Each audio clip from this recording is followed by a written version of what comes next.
It is 1968, in the midst of the Cold War. The Soviet submarine K-129 quietly sails through the deep waters of the Pacific. Suddenly, around 1,500 miles northwest of Hawaii, it vanishes from radar.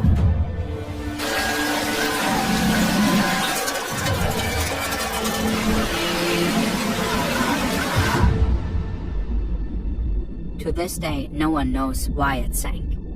On board the deep-sea vessel are weapons and technology of immense value, sparking one of the most spectacular salvage missions and diversion campaigns in CIA history.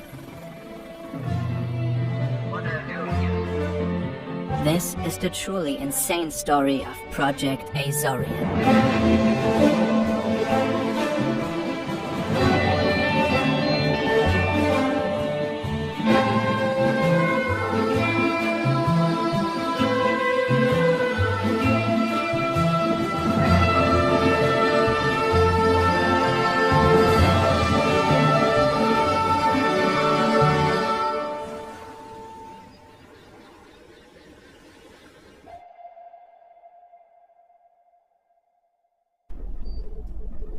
On March 8, 1968, officers at a U.S. naval base record an unusual signal through their sound surveillance system.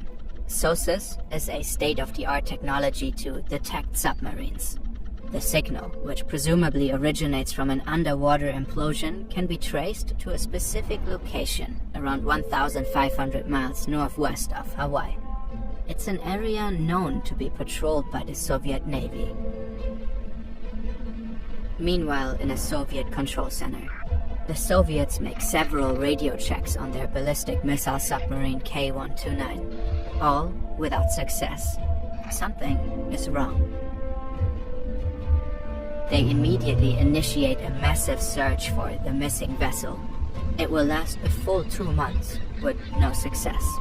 As a result, K-129 is considered lost, along with its 83 crew members.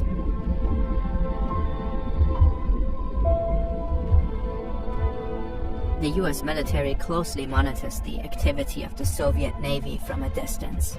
Once the Soviets call off their rescue mission, the Americans decide to send the USS Halibut in an effort to investigate the anomalous signal. The Halibut, once a nuclear-powered missile submarine, is specifically repurposed for this mission. It now operates as a special ops spy ship.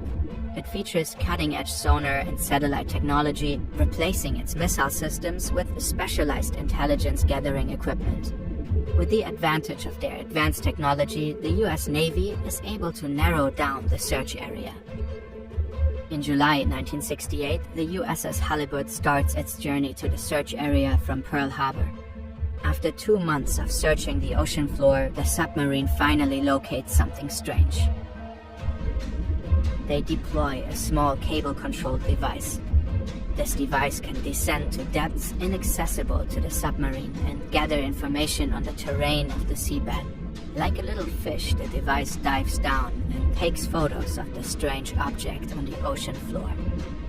And there it is. The wreck of K-129, lying at an incredible depth of 5,000 meters. The US is starting to understand why the Soviets undertook such a massive rescue mission.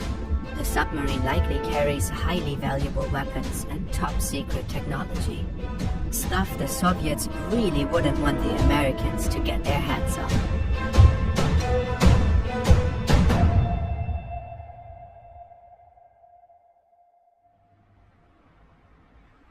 Back in Washington, D.C., curiosity is growing.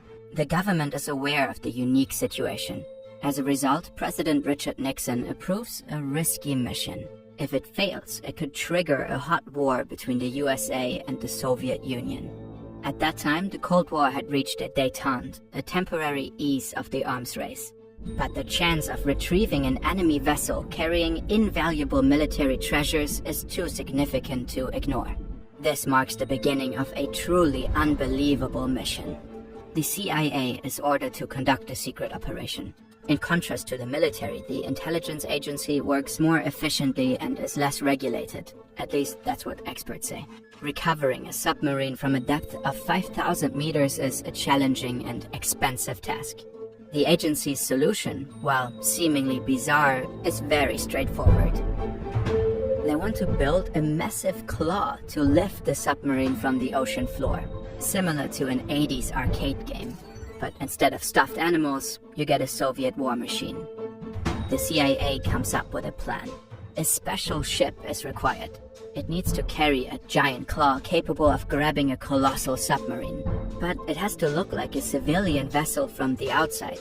How do you build such a ship without arousing suspicion from the press or Soviet spies? It wouldn't be a CIA operation without a proper cover story. To help them out, the CIA selects none other than the billionaire and aerospace tycoon Howard Hughes. He shall play the leading role in a well-orchestrated diversion campaign.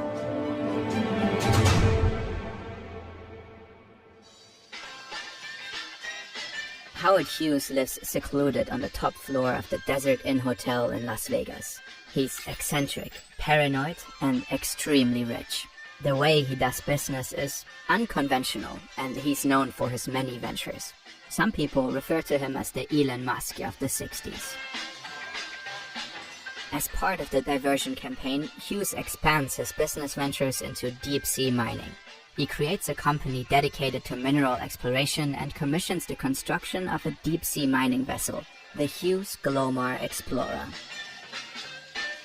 The ship is constructed in plain sight. Officially, it's built for the exploration of manganese nodules, small mineral formations found on the ocean floor. To further the illusion, Hollywood actor Richard Anderson is hired to endorse Howard Hughes' new endeavors. In a dedicated commercial, they pretend to try to sell the project to the mining industry. I'm now aboard what is probably the most technologically advanced seagoing vessel in the world today, the Glomar Explorer. Meanwhile, the CIA commissions Lockheed, renowned for developing spy planes, to secretly construct a massive claw capable of grabbing an entire submarine. Nobody notices what's really happening. The construction takes over 4 years and costs around $350 million. For the US government, the ship is worth every penny. The stakes are high. The mission cannot fail under any circumstances. From a technical viewpoint, the Glomar Explorer is truly a fascinating ship. It weighs 50,000 tons and is 189 meters in length, equipped with a giant hoisting mechanism. A large internal hangar, the so-called moon pool, provides access to the ocean. The plan is to use the claw to lift the Soviet submarine up into the moon pool, where it could be deposited and inspected. But how do you lower the claw 5,000 meters into the ocean? Aboard the ship are 600 giant steel pipes, each 9 meters in length. During the claw's descent, these steel pipes are connected to one another by a mounting crane on deck, thus forming one single 5,000-meter-long pipe that can reach down into the abyss. Additionally, the ship and claw are equipped with advanced sonar and positioning systems to accurately locate the wreckage site. And so it begins. What kind of vessel are you?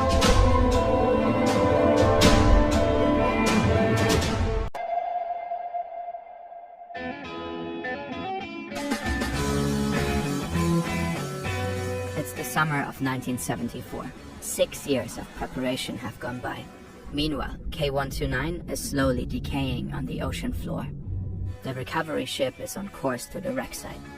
The preparations went according to plan and morale is high. One of the members documents their excitement in a diary. The sky was leaden, yet the crew had spirits that were as bright as polished silver. Mission impossible? Nonsense. Impossible was not in our vocabulary. A few days into the journey, the Glomar Explorer receives critical intelligence. The Soviet trekking ship Chasma is patrolling these waters and expected to cross the Glomar's path. When they arrive, the Soviets seem suspicious. To further investigate what's going on, they launch a helicopter. The crew of the Glomar is nervously watching as the Soviet helicopter makes several low passes near their ship. If the Soviets uncover the true purpose of the Glomar's mission, it could escalate into a dangerous conflict. Eventually, the helicopter returns to its ship. The Glomar Explorer and Chasma open communication over radio. We are on our way home at 30 Falkland. What are you doing here? The Americans are getting real nervous now. The Chasma was not within hearing distance of the Glomar. This seems to be a lie. But the CIA agents stick to their cover story. We are conducting ocean mining tests. Deep ocean mining tests. What kind of vessel are you? A deep ocean mining vessel. How much time will you be here? We expect to finish testing in 2 to 3 weeks. I wish you all the best. The Chasma signs off, turns around, and heads back to its home port, Petropavlovsk. Following this nerve-wracking encounter, the Glomar Explorer can finally proceed with its actual mission. Very slowly, the colossal claw begins its descent into the deep, dark ocean. Every now and then, a Soviet ship curiously passes by. The crew is getting ever more tense. After about a week, the sonar system attached to the claw detects the seabed. Another week of prep and troubleshooting follows. Finally, the claw secures the wreck and the lift begins. The 2,700-ton submarine ascends from its watery grave. The claws pulling it up meter by meter. It seems to be going well.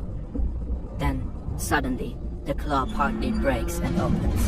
In turn, over half of the submarine breaks off and sinks back into the depths.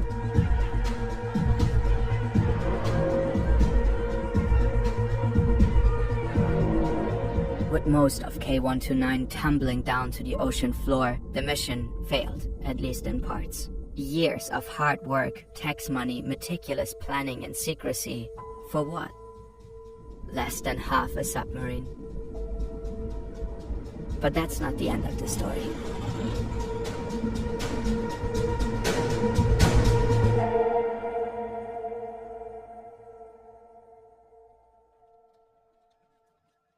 Immediately after the failed first attempt, the CIA plans a second mission to recover the remaining parts of K-129. But in February 1975, the Los Angeles Times exposes Project Azorian. In an article, they reveal the true mission of the Hughes Glomar Explorer. During the first mission, someone broke into Howard Hughes' LA offices and stole top-secret files. The files link him and his supposed mining ship to the CIA. The news spread rapidly, forcing the US government to issue a public statement. To avoid embarrassing the Soviets and jeopardizing diplomatic progress, the government crafts a carefully ambiguous response. We can neither confirm nor deny. A phrase that became known as the Glomar response. Today it's a popular way for government officials to reveal nothing while still saying something. Either way, the leak marked the end of Project Azorian. With the cover blown, a second attempt to retrieve the remains of K-129 was rendered impossible. To this day, the contents of the recovered section remain a mystery. Official CIA reports state that only some torpedoes were found, but no cryptographic codes, machines, or other significant technology. The veracity of that claim is, of course, debatable.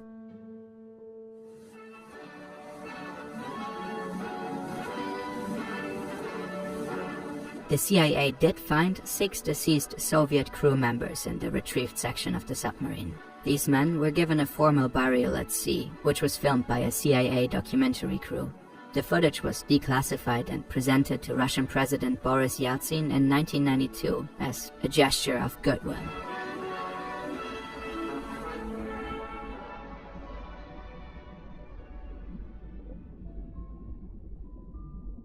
Most of K-129 remains 5,000 meters deep in the Pacific Ocean. The exact coordinates are still classified.